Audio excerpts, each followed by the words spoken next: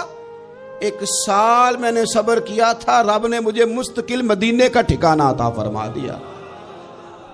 لیکن جو بندہ صبر ہی نہ کر پائے, جو صبر ہی نہ, جو کہ جی بڑی دور سے آیا ہوں, بڑی دیر ہو گئی, بڑا ٹائم ہو گیا, کب جا کے مسئلہ حل ہوگا, وہ جو آپ نے بتایا تھا وہ تعویذ کب اثر کرے گا, وہ دعا کب قبول ہوگی, وہ فلانا معاملہ کب, بھئی یہ ڈیٹ تو آپ کو رب رسول ہی دے سکتے ہیں.